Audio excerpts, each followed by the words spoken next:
je vous souhaite la bienvenue. Je suis très heureuse d'être ici à Paris dans le cadre de Engadina Talk avec Thomas Hirschholm. Je fais comme Hans Ulrich, grand applause. Merci. Il va nous parler de son travail et surtout de ses œuvres en espace public. Un art qui dépasse toutes les catégories, qui prend d'énormes risques, un art qui est porté par une grande foi dans l'art et la culture. Donc, quelque chose dont nous avons besoin aujourd'hui plus que jamais. Thomas, tu vis à Paris depuis 1983. Il n'est pas vraiment nécessaire de te présenter. Nous nous connaissons depuis très longtemps. Moi, j'ai vu ta première exposition au Jeu de Paume. C'était 93, donc il y a 30 ans. Et par la suite, nous avons collaboré plusieurs fois pour des expositions et des publications. Tu vas maintenant nous montrer en images des exemples de travaux que tu as faits dans l'espace public. Et te connaissant, nous donner un aperçu très programmatique de tes réflexions et de tes convictions. Tu as préparé 4 mots-clés. Alors, à toi. C'est un plaisir d'être avec toi ici, Bice, qui, toi, a toujours, dès le début, pris mon travail au sérieux. 10 années de Gramsci Monument, célébration, c'est ça, l'espoir que je interprète comme le principe d'entrer en action. Les 4 mots que j'aimerais bien partager ici avec toi sont durée, dédicace, emplacement, production, qui sont des mots où je trouve l'artiste devrait les interpréter différemment, nouvellement, et aussi essayer de trouver une forme pour son interprétation. Le mot durée est important dans l'espace public. Parce qu'on veut, je pense, en tant qu'artiste, faire un travail qui dure pour toujours. Ici, on a une statue qui est à Jurmala, à côté de Riga. C'est la 3e plus grande statue de Lénine dans l'Union soviétique, l'ancienne Union soviétique, la plus grande dans les pays baltes. Et elle était érigée en 1977 et 14 ans plus tard, au début des années 90, elle était déjà démontée. Donc cette statue qui fait plus que 10 mètres de haut, qui est un objet gigantesque avec des matériaux en guillemets pérennes, elle a duré 14 ans. Le mot-clé pour moi, dans l'idée de durée, c'est précaire. Tous mes travaux que j'ai faits dans l'espace public sont précaires. La définition que j'aime le plus et que je voudrais partager avec toi, mais aussi avec vous, c'est celui-là de Giorgio Agamben. Précaire signifie ce qu'on obtient à travers une prière et qui, pour cette raison, se révèle fragile et aventureux. Et la littérature, et là je replace moi et l'art, est aventureuse et précaire si elle veut se maintenir dans un rapport juste avec le mystère. Ça, c'est une phrase qui m'aide dans mon travail tous les jours. Alors, pourquoi j'ai appelé ces images les 10 ans Gramsci Monument? Parce qu'en 2013, j'avais fait le Gramsci Monument sur l'invitation de The Art Foundation dans le Bronx pour 77 jours. Et au début de cette année, Eric Farmer, le président des locataires de Forest Houses, m'a appelé et m'a dit « Il faut qu'on fête les 10 ans de Gramsci Monument ». Et c'était un moment pour moi, comme artiste, un des plus beaux moments, parce que ce n'était pas moi qui proposais les 10 ans, de fêter les 10 ans. C'est venu de lui, de Eric Farmer, et des habitants où, il y a 10 ans, il y avait le Gramsci Monument. Donc, on avait, avec l'aide de Dia Art Foundation, dans le gymnase local, j'ai fait une petite exposition, j'ai fait même un modèle du Gramsci Monument, et accroché, il y avait les 77 journaux qu'on avait à l'époque produits. Ce que je garde le plus, c'est tous ces hugs avec les gens, les hugs parfois répétés très fort, parfois très longtemps, avec les habitants, 10 ans plus tard. Et j'ai été touché par ce geste d'amitié, ce geste de reconnaissance de l'autre, et un geste qui pour moi montrait aussi qu'on n'a pas oublié ce projet artistique. On a fait un gros catalogue, un livre très important sur cette aventure du Gramsci Monument. Et là, tu as écrit aussi tes réflexions. Ce que j'ai appris du monument Gramsci, là tu dis, le travail dans l'espace public n'est jamais un succès total et jamais un échec total. Tu peux expliquer un peu? Si on travaille avec des résidents, des gens qui peut-être dans d'autres, pas peut-être, certainement d'autres problèmes que celui-là de l'art, on est confronté presque tous les jours à la réalité. Et c'est là où, effectivement, on est donc, en tant qu'artiste, confronté à cette réalité. Parfois, cette réalité, elle prend le pas sur le projet artistique. Et c'est ça qui fait qu'il y a une tension. Et c'est là qui se fait que parfois, il y a des échecs qu'on doit accepter, des choses qu'on n'arrive pas. Et en même temps, on comprend, en acceptant ces échecs multiples, parfois, on arrive, et si on tient jusqu'au bout, on arrive à quelque chose qu'on peut dire qui n'était pas un échec total. Et je pense que c'est ça qu'il faut faire, et c'est ça qu'il faut tenir, notamment dans le travail de l'espace public. Dédicace.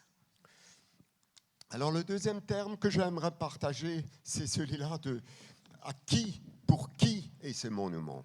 Ça, ce monument, il tombe à l'eau, il est dédié à Edward Colston, un esclavagiste à Bristol. Celui-là, on le connaît, un dictateur, Saddam Hussein à Bagdad, qui tombe. Et celui-là, assez récemment, un monument à la mémoire de la Queen Victoria, qui tombe à Winnipeg, au Canada. C'est les First Nations, la communauté des First Nations qui le font tomber parce que, à cause de ces mémoires des residential schools. Ce que je veux vous montrer, c'est qu'ils doivent tomber. Ces monuments doivent tomber parce que c'est des monuments qui, quelque part, ont été érigés pour honorer ou pour justement rendre hommage à des oppresseurs, tout simplement. Et ici, je voudrais clarifier quelque chose avec vous. Je suis donc d'accord que ces monuments tombent. Ils doivent tomber. Il y a toutes sortes de raisons pourquoi ces monuments doivent tomber. Parce qu'ils honorent, en guillemets, des oppressants, des oppresseurs ou des actes d'oppression. Et là, je dis, je suis d'accord. Par contre, là où je ne suis pas d'accord, c'est qu'on souille de l'art tout simplement parce que c'est de l'art magnifique, fantastique, exposé dans un musée. Je veux faire ici une différence entre ce qui est pour moi acceptable et ce qui n'est pas acceptable. Parce que de souiller de l'art seulement parce que c'est une œuvre d'art, ça, pour moi, ce n'est pas possible.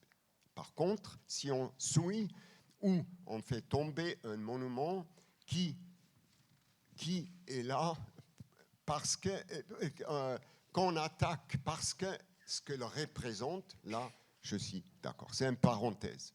Alors pour moi, là, le moment clé, c'est l'amour. Parce que la seule raison de faire un monument, c'est celui-là de l'amour. C'est pour ça que mes monuments que je le fais parce que c'est moi qui aime Spinoza, Deleuze, Bataille et Gramsci. Ou celui-là, Simone Weil. C'est le Simone Weil Memorial que j'ai fait il y a 3 ans à Graz.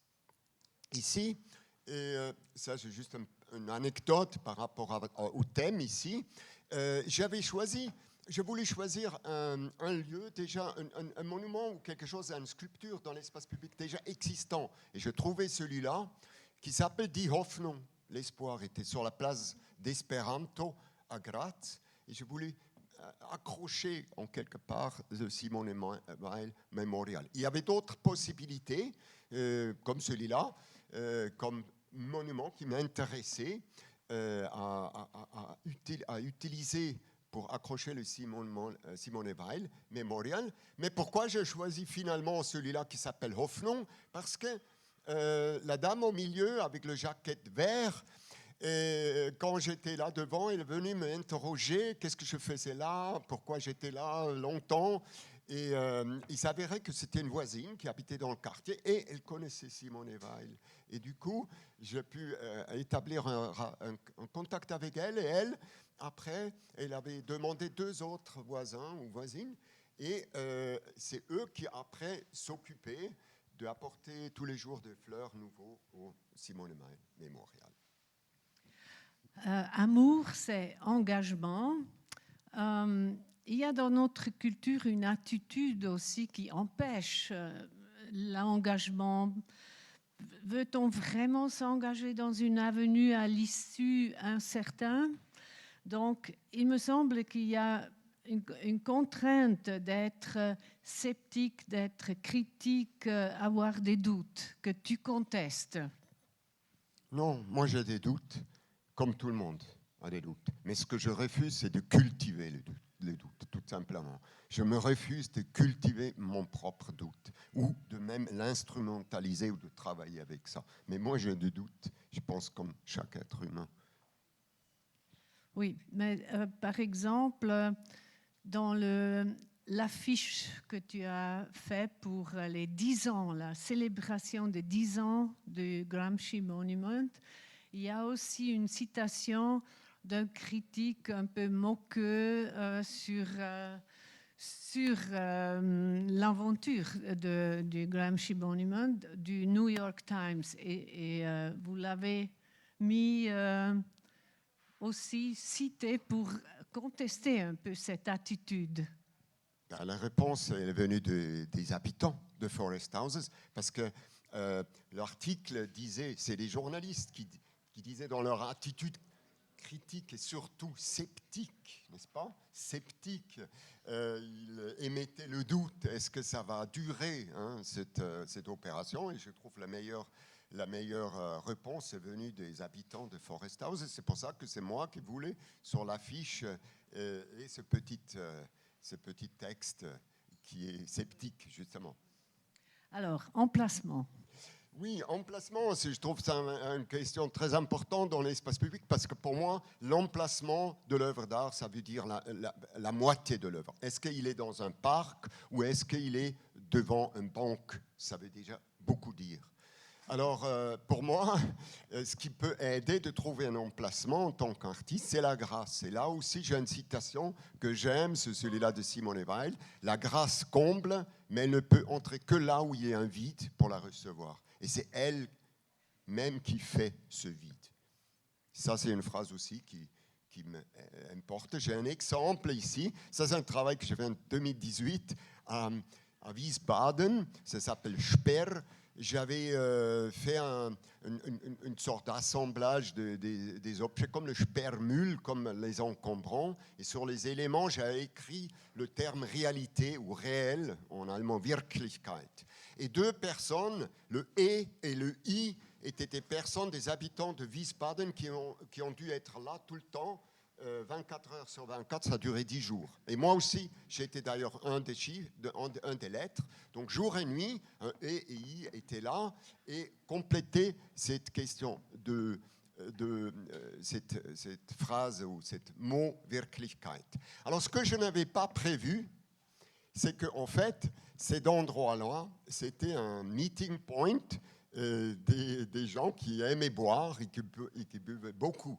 Et c'était juste en face, sur ce pancarte. Et donc, on se faisait face à face, jour et nuit. Et ce que j'ai trouvé, c'est pour ça que j'ai utilisé le mot grâce, ce que j'ai trouvé beau, avec le temps, il s'est constitué une sorte de complicité entre nous, qui étaient là, masqués, le « et » et le « i », et ces gens qui occupaient ces bancs jour et nuit. Oui. Alors, vous voyez, Thomas Hirschhorn, c'est un artiste très sérieux, très courageux, mais il a aussi beaucoup d'humour, ce que beaucoup de gens ne voient pas. Mais j'ai vu beaucoup de vous qui ont souri maintenant. Sur un ton plus sévère maintenant, il y a une autre très belle phrase de toi qui dit « J'ai appris de ne pas être déçu par la réalité ». Et tu continues, tu dis « Mes contacts quotidiens avec les résidents de Forest Houses, donc dans le Bronx, m'ont appris une leçon.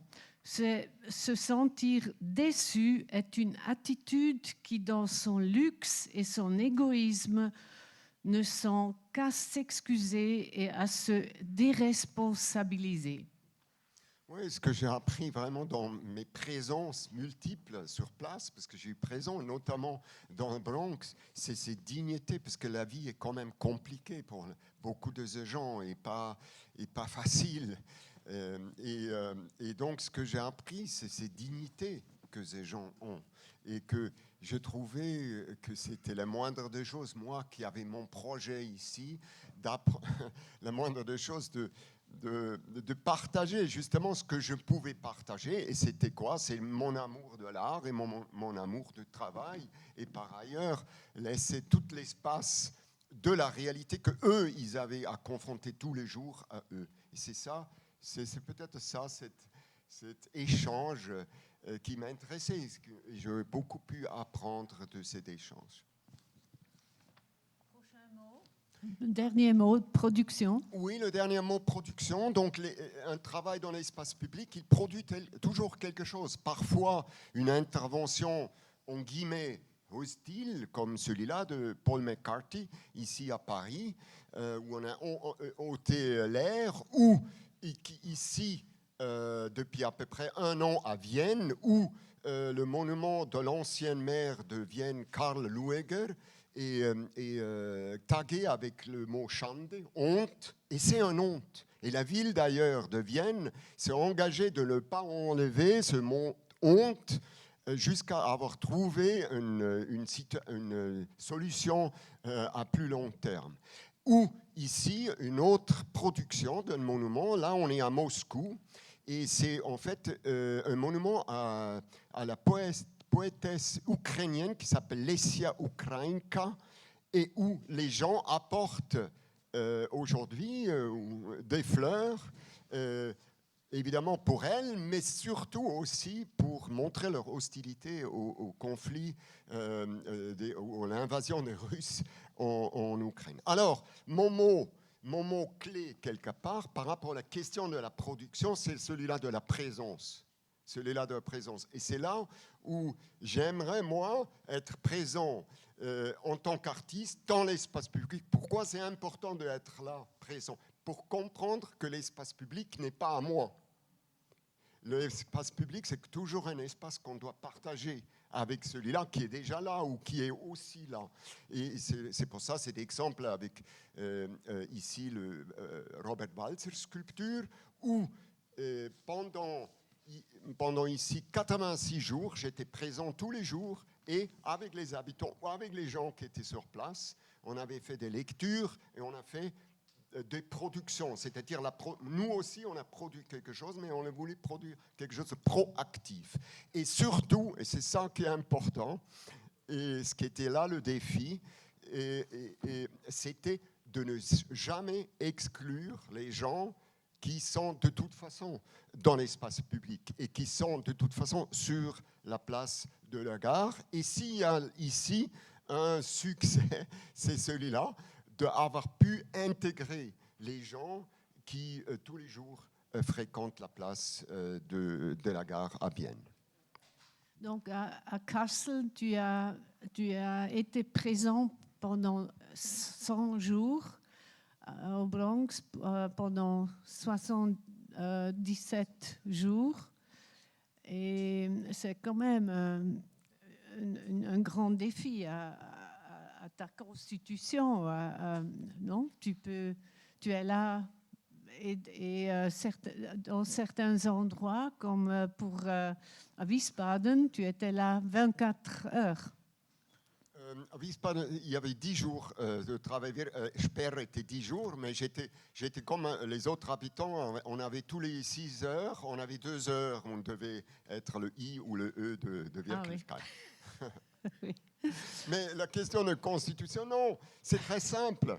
C'est juste une question d'organisation. Il faut s'organiser et surtout, comme artiste, il n'y a aucun autre endroit plus important pour moi que celui-là d'y être. Donc c'est facile d'y être dans mon propre travail. Mais une dernière question, c'est le mot négocier, parce que tu dois quand même aller, tu dois rencontrer des gens, leur proposer quelque chose, ils te disent oui ou non, ou enfin, c'est des négociations. Et ce mot, ça me fait quand même penser au commerce et à la politique, non? La négociation. Est-ce que ça te convient ou tu vois un autre mot? Oui, je n'ai pas utilisé le mot négociation. Je n'ai pas l'impression, Beach, ni dans mes textes, ni ici. Non, c'est plutôt une confrontation d'idées ou un dialogue peut-être. Moi, si je peux ici dire quelque chose, une anecdote, mais en même temps plus qu'une anecdote. Pourquoi en fait, par exemple, le Gramsci Monument était à Forest House? Parce que je trouvais un travailleur social, il s'appelle Clyde Thompson, et il m'a demandé, quand j'ai allé, j'ai dit, moi j'ai un projet, je cherche quelqu'un avec qui je pourrais le réaliser. Et il m'a dit, what is the benefit for our community? Et moi j'ai dit, I'm not working for your community, I'm working for art. Et lui, il trouvait ça bien. Il a compris que je n'étais pas là justement pour négocier ou pour lui proposer quelque chose, une sorte de commerce, mais j'avais une idée, une vision. Et c'est pour ça, finalement, Clyde m'a mis en relation avec Eric Farmer, l'homme qu'on a vu tout à l'heure, qui m'a invité pour les 10 ans Gramsci Monument. C'est pour ça que c'était dans le Forest House. Alors, j'ai une dernière phrase à lire qui vient de Thomas. J'ai appris ce que signifie le travail de terrain dans une certaine solitude et par conséquent ce que signifie la dignité.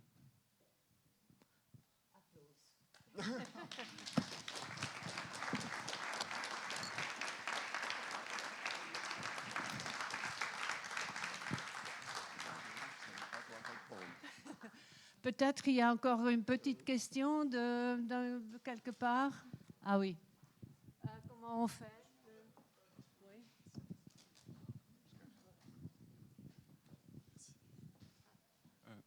Je crois que récemment, vous avez fait quelque chose à Vienne, un travail à Vienne, dans l'école d'art à Vienne. Et il y a une phrase qui m'a marqué. Vous écrivez, je ne sais pas qui a écrit, peut-être quelqu'un de Praxis kommt vor Theorie. Voilà, ça m'a beaucoup touché et je voulais juste vous entendre parler un peu par rapport à ça. Praxis kommt vor Theorie. Oui, je reviens de Vienne parce que ça s'est ouvert vendredi dernier. samedi, pardon. Mais bon, les gens, ils ne savent pas de quoi il s'agit. C'était le IFK, le Institut für Kulturwissenschaften Linz à Vienne, qui m'a invité parce qu'ils ont ouvert un nouveau lieu, un lieu d'exposition, en fait, comme un peu les universités aux États-Unis, qui ont un lieu d'exposition. Et l'idée était de faire une sorte d'entrée, une entrée par la pratique dans la théorie ou vice-versa. Parce qu'à Vienne, il y a cet institut, c'est un institut théorique, en fait, le IFK. Et parce que maintenant, ils ont cet endroit, avec des étudiants, d'ailleurs, de Linz, on a fait pendant 9 jours, on a essayé de construire un endroit où la question de la praxis ou de la théorie, ou de les deux, est discutée, bataillée. Et c'est pour ça que vous avez vu au mur des phrases qui parfois font sens, ou sont des affirmations, et parfois font non-sens par rapport à la question de théorie et de la pratique.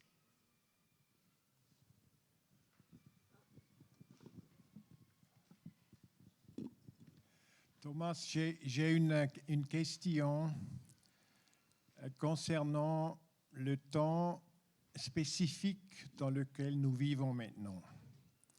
Je pense qu'on ne peut pas parler d'espoir aujourd'hui sans penser à la situation catastrophique au Moyen-Orient. Et ma question va dans la direction, avec cette situation politique, l'art que tu envisages, pour toi, c'est plus difficile, plus facile, plus nécessaire? Comment tu situes ton œuvre, ton travail, ton effort dans ce cadre politique aujourd'hui? Il y a à peu près un an, non, un peu plus qu'un an, j'ai fait un travail justement à Jurmala sur invitation d'une curatrice Le Temps qui m'a invité en catastrophe à cause de l'invasion des Russes en Ukraine. Et j'avais fait un travail qui s'appelle Art égale Shelter. Et je pense, dans la situation en Israël, au Moyen-Orient, c'est la répétition que je propose. Art égale Shelter. Ça ne veut pas dire que l'art est le refuge. Non, l'art est la seule, c'est pas un refuge pour se réfugier derrière l'art. Non, c'est là où je vois ma contribution, et pas plus facile ou moins facile, mais nécessaire. Nous, les artistes, je pense, parce que c'est de l'art, est complètement non discriminatoire, absolument inclusif, parce que c'est de l'art, il faut que nous, les artistes, et avec l'art, on dit, on construit un refuge, parce que c'est ça le refuge. Le refuge, c'est l'art. Et c'est ça que j'essaye de proposer et de proposer dans mon projet général, mais aussi spécifique. Et c'est ce qu'on a fait pendant presque 3 mois ou 5 mois en Lettonie, avec des gens en Lettonie. C'est-à-dire, on a construit un lieu où les gens peuvent venir de toutes les différences, de discuter et de fêter l'art, la poésie et l'écriture. C'est ce qu'on a fait. Et c'est ce que je pense qu'on pourrait nous proposer. Parce que l'art est quelque chose qui exclut de fait